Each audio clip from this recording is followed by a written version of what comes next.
नमस्कार दोस्तों। आज हम जो पढ़ने जा रहे हैं वो है सर्किट डायग्राम। फिजिक्स का ये थर्ड हमारा लेक्चर है और इसमें हम पढ़ेंगे सर्किट डायग्राम से रिलेटेड चीज़ें पढ़ेंगे, है ना। तो देखिए, we now that in electric circuit, हम जानते हैं कि जो इलेक्ट्रिक सर्किट होती है ना, उसमें क्या क्या होती है। एक सेल होती है या फिर हम बैटरी बोल सकते हैं। एक एक प्लग की होती है। इलेक्ट्रिकल कंपोनेंट्स होते हैं एंड कनेक्टिंग वायर्स होते हैं। क्या क्या चीज़ें होती है। सेल, बैटरी, सेल या बैटरी में से कोई एक चीज़, प्लग, इलेक्ट्रिक कंपोनेंट या connecting wire. It is often convenient to draw a schematic diagrams. अब एक डायग्राम हम ड्रॉ करते हैं तो in which different component of the circuit are represented by the symbol conveniently use. तो वो जो सर्किट है ना, जो इलेक्ट्रिकल सर्किट है उसमें डिफरेंट कंपोनेंट क्या होते हैं, कनेक्टेड होते हैं, यूज करते हैं और उनके सभी के सिंबल्स हमको याद करने होते हैं। तो सिंबल्स देखें तो देखो, convenience symbol use to represent some of most common used electrical components. कुछ इलेक्ट्रिक कंपोनेंट्स को वो शो करते हैं। कौन कौन से सिंबल्स देखें आप। अब यहाँ सिंबल्स की बात करें तो सबसे पहले अगर बात करें तो an electrical cell. Electric cell का सिंबल जो होता है, तो देखो एक तरफ पॉजिटिव है और एक तरफ नेगेटिव। अब नेगेटिव का साइन में देखो ये जो बना हुआ है, मतलब पॉजिटिव वाले में ये बड़ा रहता है, ये पॉजिटिव टर्मिनल इस तरीके से बड़ा रहता है और नेगेटिव टर्मिनल जो रहता है ना वो छोटा होता है, ठीक है। और बैटरी के कॉम्बिनेशन में देखो ये सेल है। अब बैटरी में जो होता है एक से ज़्यादा सेल कनेक्टेड होती है। ये देखिए, एक ये कॉम्बिनेशन आपको मिलेगा, फिर दूसरा ये कॉम्बिनेशन मिलेगा, फिर तीसरा ये कॉम्बिनेशन मिलेगा, ठीक है। प्लग की बात करें या स्विच की बात करें तो जब ओपन होता है तब इस तरीके से होता है, लेकिन जब क्लोज्ड होता है तो इसमें ये क्या होता है, बीच में डॉट लगा होता है, तो वो क्लोज कहलाता है, ठीक है। अब उसके बाद वायर को अगर जॉइंट करते हैं तो इस तरीके से आपको दिखाई देगा। ये ऐसा करना है और यहाँ बीच में ऐसा करके यहाँ पर ऐसा क्लोज कर देता है। फिर वायर क्रॉसिंग विदाउट जॉइनिंग, अगर नहीं जॉइन करना, वायर क्रॉसिंग करना है तो ये इस तरीके से सिंबल होता है। तो ये सिंबल्स हमको याद रखने हैं जो बहुत इंपॉर्टेंट्स होते हैं। देखिए, इलेक्ट्रिकल बल्ब, बल्ब का देखो या तो इस तरीके से बना है या फिर इस तरीके से। रेजिस्टर्स ऑफ रेजिस्टेंस आर, अगर रेजिस्टेंस बनाना है या रेजिस्टर्स बनाना है तो इस तरीके से बनाएंगे। वेरिएबल रेजिस्टेंस या रियोस्टेट, तो इस तरीके से इसका रहेगा डायग्राम, या फिर ऐसा, दोनों में से कोई सा भी बना सकते हो। अमीटर जिसको हम सीरीज में जोड़ रहे थे इस तरीके से बनेगा। एंड वोल्ट मीटर, देखिए वोल्ट मीटर देखिए ये इस तरीके से वोल्ट मीटर फॉर्म होता है ना। तो ये सारे सिंबल्स हैं जो हम एक इलेक्ट्रिक सर्किट में यूज करते हैं। अब हम देखते हैं कि ओम्स लॉ क्या होता है। Ohm's law, is there a relationship between the potential difference across a conductor. इसमें किसके बीच में रिलेशनशिप ध्यान रखना है, पोटेंशियल डिफरेंस के बीच में, जो कि एक कंडक्टर को क्रॉस करता है। मतलब एक कंडक्टर को देखो, ये कंडक्टर है ना, और इस कंडक्टर को ये एक पोटेंशियल डिफरेंस हम जिसको पैरेलल लगाते हैं, इसके बीच में अपने को रिलेशनशिप बताना। और कंडक्टर क्या है, ये है। और किसके बीच में, करंट के बीच। करंट और पोटेंशियल डिफरेंस के बीच में हमको क्या करना है, एक रिलेशन बताना है।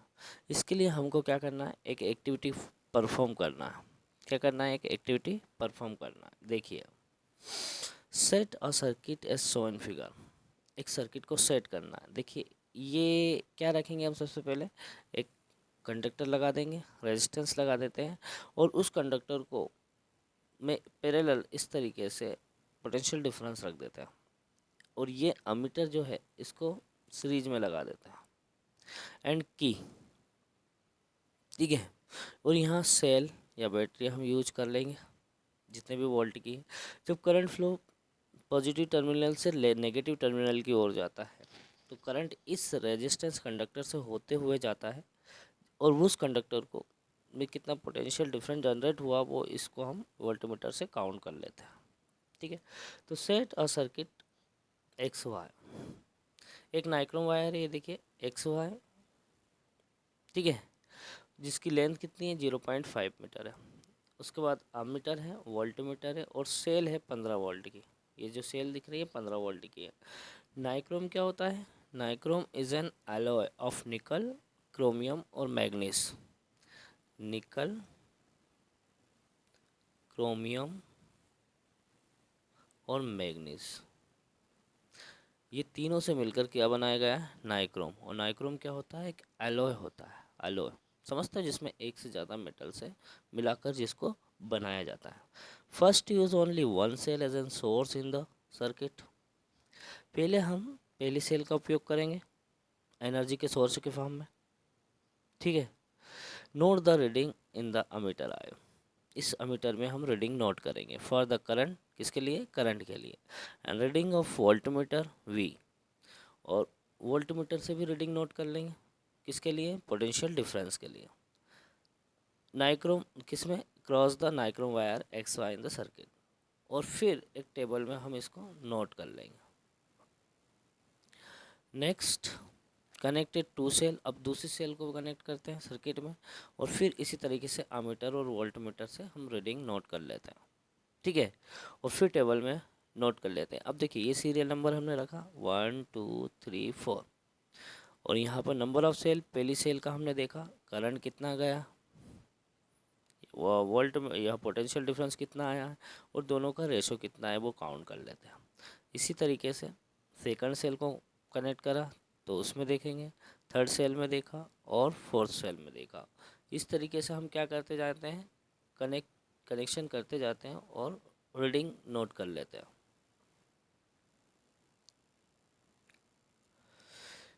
देखिए आप इन द एक्टिविटी, जो ऊपर एक्टिविटी हुई है, you will find that approximately the same value of for voltmeter और current is obtain in each case.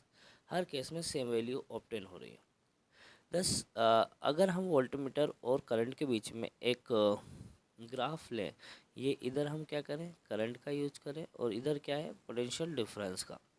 मान लो करंट की एम्पियर, करंट को एम्पियर में हम फाइंड आउट करते हैं, तो कितनी वैल्यू? 0.1 0.2 0.3 इस तरीके से सेक्शन डिवाइड कर लेते हैं, और इधर भी 0.4 0.8 इस तरीके से। इनके बीच में अगर हम ग्राफ लेंगे तो ये क्या होगा? एक स्ट्रेट लाइन हमको मिल जाती है। क्यों? क्योंकि वोल्टमीटर जो होता है वो डायरेक्ट प्रोपोर्शनल होता है किसके? करंट के होता है। तो अगर वोल्टमीटर अगर करें तो ये इसको हम आर आई लिख सकते हैं। आर क्या है यहाँ पर? प्रोपोर्शनलिटी कांस्टेंट होता है।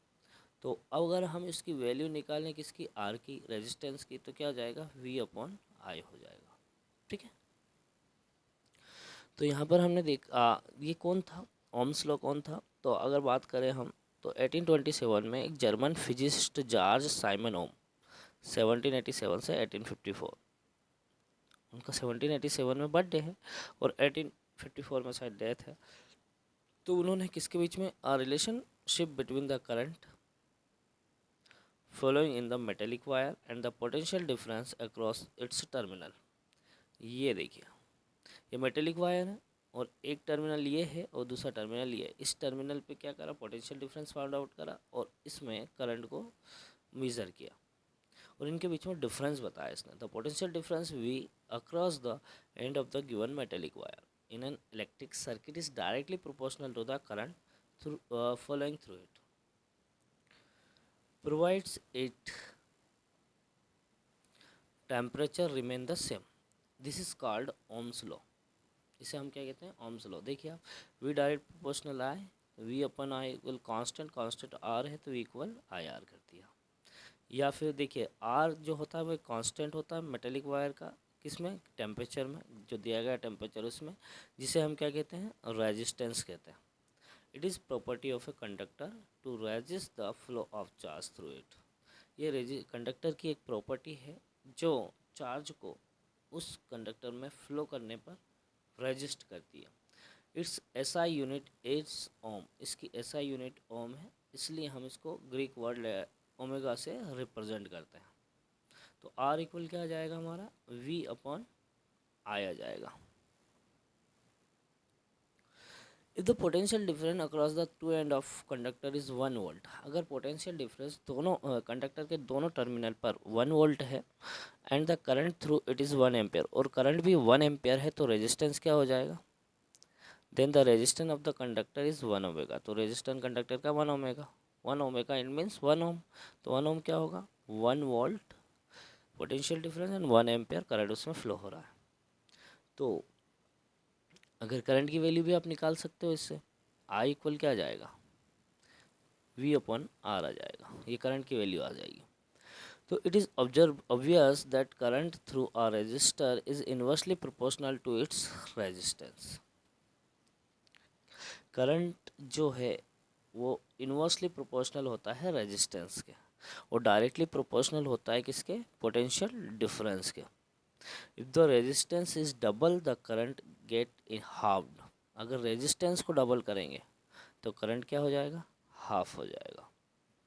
इन many practical cases it necessary to increase और decrease the current in an electric circuit, बहुत से केसेस में करंट को कम या ज़्यादा किया जा सकता है। A component use to regulate current without changing the voltage, एक ऐसा कंपोनेंट जिसमें बिना वोल्टेज को चेंज किए करंट को रेगुलेट किया जा सकता है, उसे हम वेरिएबल रेजिस्टेंस कहते हैं। A component use to regulate current without changing the voltage source is called the variable resistance. In an electric circuit, a device called a rheostat is often used to change the resistance in the circuit. मतलब एक electric circuit में एक device होता है जिसे rheostat कहते हैं, जो रेजिस्टेंस को चेंज कर सकता है ना। We will now study about electrical resistance of a conductor with the help of activity. अब इस एक्टिविटी के द्वारा हम कैसे डिस्कस कर सकते हैं, देखिए आप, टेक ए नाइक्रोम वायर, एक नाइक्रोम वायर लेते हैं, एक टार्च बल्ब लेते हैं और 10 वाट का बल्ब लेते हैं। अमीटर लेते हैं जिसकी रेंज क्या है, 0 से 5 एम्पियर रेंज है। अब प्लग की लेते हैं और सम कनेक्टिंग वायर लेते हैं। Set up the circuit by connecting 4 dry cell 1.5 volt and series and ammeter living gap X Y in the circuit. ठीक है, ये चीज़ें हम जिस तरीके से डायग्राम में दिया हुआ है, ये एम्पेयर है और इनके बीच में डिस्टेंस रख दिया हमने, देखो आप, और ये क्या है, बैटरी है, ये की है। अब करंट इसके अंदर फ्लो करेगा। ये नाइक्रोम वायर है और 10 वाट का बल्ब है, टार्च बल्ब है। पहले नाइक्रोम के वायर को यहाँ टच कर देंगे जिससे हम अमीटर और पोटेंशियल डिफरेंस की रीडिंग नोट कर लेंगे। फिर 10 वाट के बल्ब को हम कनेक्ट कर दे देंगे। बारी बारी से हम इनको कनेक्ट करते जाएंगे और इस तरीके से हम मेज़र करते हैं, है ना। तो complete the circuit by connecting the nichrome wire in the gap X Y gap. हम नाइक्रोम वायर को उसमें रखकर उसके गैप इलेक्ट्रिक सर्किट को कंप्लीट कर लेते हैं। फिर अमीटर से रीडिंग नोट कर लेते हैं, ठीक है। उसके बाद इसको नाइक्रोम वायर को रिप्लेस करने के बाद फिर हम एक टार्च बल्ब लगा देते हैं सर्किट में, ठीक है, और उससे फिर अमीटर की रीडिंग नोट कर लेते हैं। ठीक इसी तरीके से 10 वाट का बल्ब यूज करते हैं। तो जितनी भी अमीटर रीडिंग हमने की उनमें हम क्या करेंगे, डिफरेंस देखेंगे, ठीक है। तो आप क्या ऑब्जर्वेशन इससे निकालते हो, you may repeat this activity by keeping any material component in the gap. तो हर एक में आप क्या करें, इस तरीके से मेजर करते जाएं। आगे देखिए, in this activity we observe that the current is different for different component. इस एक्टिविटी में करंट अलग अलग कंपोनेंट में अलग अलग हमको मिलता है। वाई डू दे डिफर, ये क्यों डिफर होते हैं। Certain component offer an easy path for the flow of electric current while the other resist the flow। कुछ जो रहते हैं वो इजी पाथ फ्लो करते हैं जिससे करंट इजीली फ्लो हो जाता है, और कुछ जो होते हैं वो करंट को रेजिस्ट करते हैं। We now the motion of electron in an electric circuit constitute an electric current. हम जानते हैं कि जो इलेक्ट्रॉन का मोशन है वही इलेक्ट्रिक करंट को फॉर्म करता है। The electrons however are not completely free to move within the conductor. Electron जो है वो कंडक्टर में फ्रीली मूव नहीं करते हैं, they are restrained by the attraction of the atom among which they move. ये कुछ ना कुछ एटम के द्वारा इनको अट्रैक्ट किया जाता है या रोका जाता है, ठीक है। तो दस motion of electron through a conductor is retarded bye its resistance. और इलेक्ट्रॉन के मोशन को किसी कंडक्टर में रोकना रेजिस्टेंस कहलाता है। रेजिस्टेंस के द्वारा उसको रोका जाता है। A component of given size that offer a low resistance is a good conductor. जिसका रेजिस्टेंस लो है वो एक अच्छा कंडक्टर है। A conductor having some appreciable resistance is called a resistance. एक कंडक्टर में कुछ अप्रिसिएबल रेजिस्टेंस होते हैं जिन्हें हम रेजिस्टर कहते हैं। Component of identical size that offer higher resistance is a poor conductor. और हायर रेजिस्टेंस कैसे होते हैं? पुअर कंडक्टर होते हैं। An insulator of the same size offer even higher resistance. जो इस तरीके से हमने देखा कि अगर रेजिस्टेंस ज़्यादा है तो पुअर कंडक्टर है, रेजिस्टेंस कम है तो गुड कंडक्टर है। तो अगर हम करते हैं कि सेम साइज जो इंसुलेटर होता है ना, सेम साइज का, उसका हायर रेजिस्टेंस होता है, इसलिए वो पुअर कंडक्टर होता है। तो आज के लिए इतना ही। कल हम डिस्कस करेंगे factor on which the resistance of a conductor depend, कि कौन से ऐसे फैक्टर है जिस पर रेजिस्टेंस किसी कंडक्टर पर डिपेंड करता है। तो इसे हम डिफरेंट डिफरेंट उसके फैक्टर्स डिस्कस करेंगे। तो आज के लिए इतना ही। Thank you very much.